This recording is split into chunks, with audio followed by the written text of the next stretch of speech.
Iya, sebelumnya thank you kesempatannya, Bro Tim.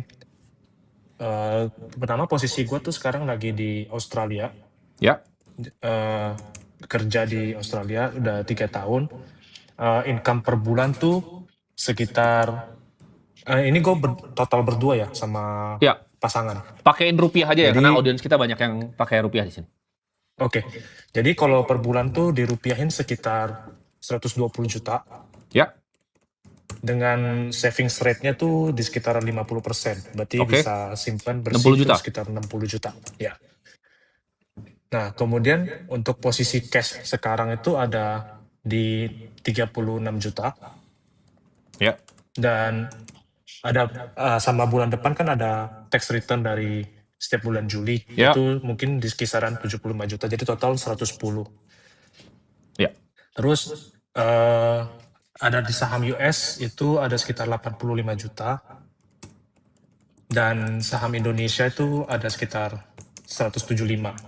Oke. Nah, terus karena 2025 tuh ada melakukan banyak kesalahan lah gitu, jadi sehingga ngulang semua dari nol, bahkan sampai ada hutang gitu.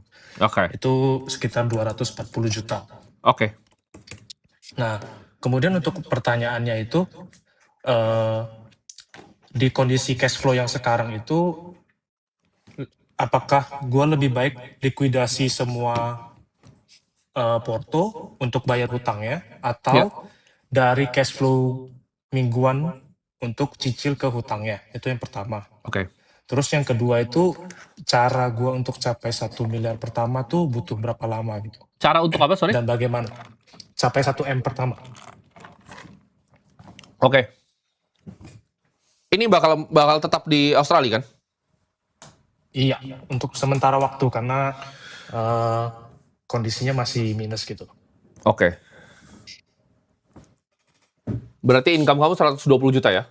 Ini combine income? Iya, combine. Itu gue ambil benchmark di bawah kok. Sebenarnya bisa Oke. lebih tinggi, cuman gue ambil bawahnya lah, Oke, biar nggak apa-apa. Lebih nggak bagus berat. begitu. Lebih bagus kita konservatif. Kamu bisa basically nabung 60 juta kan? Iya, Ya. Kamu bisa nabung, savings rate kamu di 50% tuh udah sangat tinggi.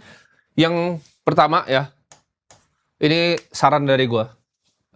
Karena kerja di Australia dan expense kamu kan lumayan besar ya. iya, lumayan. Yang pertama harus kamu punya kan dana darurat dulu ya. Kalau kita mau step by step dulu ya. Jadi ini simpelnya kamu punya pengeluaran aja ya. Kamu punya pengeluaran itu dikali 6 kan, 360 juta ya. Ini kamu harus Iya. punya in cash atau money Oke. market. Oke. Berarti kan Ya. investment sell di sini ya. Sampai ini terpenuhi. Oke. Oke. Ketika itu terpenuhi, kamu kan 6 bulan udah aman nih, kamu nggak terlalu stres. Jadi nggak usah dilunasin dulu, sabar. Ini beresin dulu yang ini pertama. Oke. Ketika itu beres, Oke. kedua, kamu kan bakal punya excess cash tuh berarti, ya nggak? Iya. 240 juta tuh berarti kamu cuma perlu nabung ya sekitar 4-5 bulan lah ya. Kamu nabung lagi setelah Iya. ini 4-5 bulan ya. Setelah 4-5 bulan itu kamu nabung, kamu akan bisa lunasin hutang. Oke. Oke. Jadi gua itu pribadi nggak terlalu suka dengan adanya hutang gitu. Ada mungkin yang akan kasih saran bahwa utang itu dibiarin aja terus dicicilnya kecil-kecil. Tapi gue lebih suka ya udah tiap punya uang setelah itu savings rate-nya jangan diinvestasi, langsung dipakai buat dilunasin hutangnya, kan itu akan bikin kamu lebih enak hidupnya, lebih damai gitu. Ya kan? Oke. Terus pertanyaannya, gimana caranya kamu mencapai 1 miliar rupiah kan? Nah, Ya. setelah kamu udah bisa bikin posisi di cash ini, kamu kan punya 60 juta per bulan kan? Yes. Yang akan jalan terus. Tapi ini kan asumsi ya, kamu tetap bekerja. Itu baru kamu bikin portfolio kan? Kamu kan tadi Ya. udah tahu nih, saham US.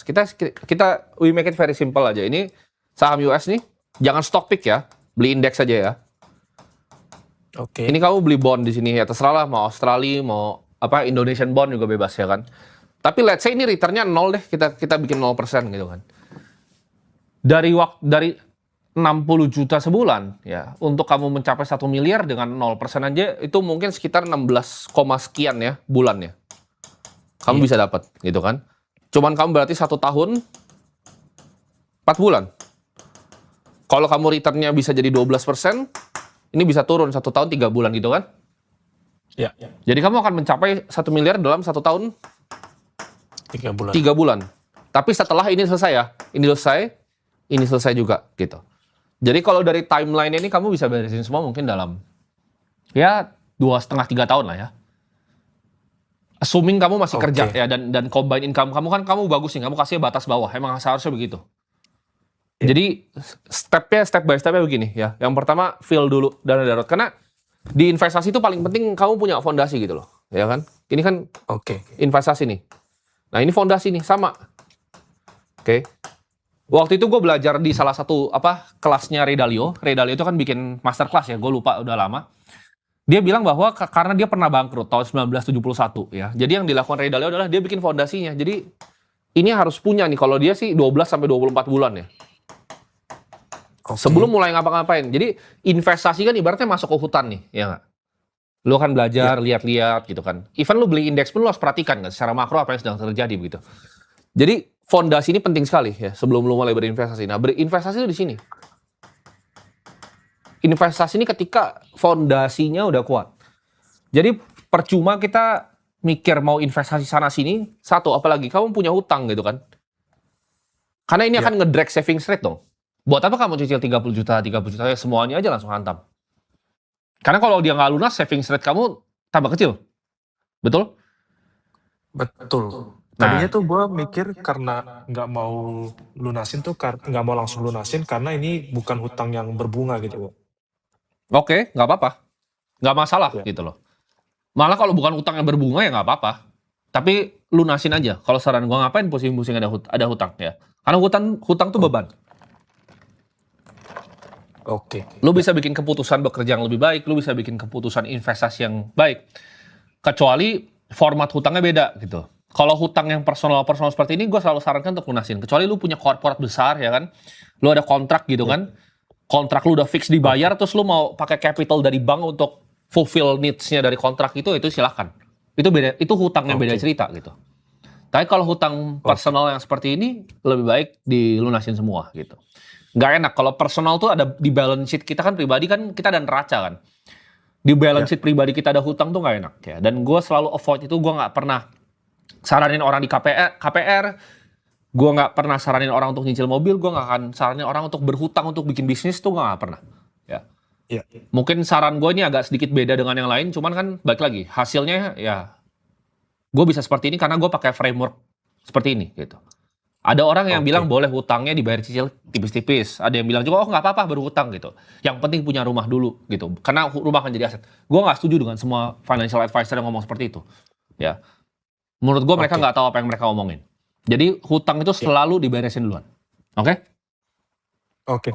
Thank you. Berarti yang pertama dana darurat dulu. Betul. Jual semua, likuidasi semua posisi. Betul. Terus ini ya bayar utangnya. Betul. Karena saham US juga sekarang kalau di likuidasi di area sekarang juga bagus kan? Iya. Iya. Oke. Thank you banget, Coach. Oke. Untuk sarannya. Thank you Alex. Semoga membantu.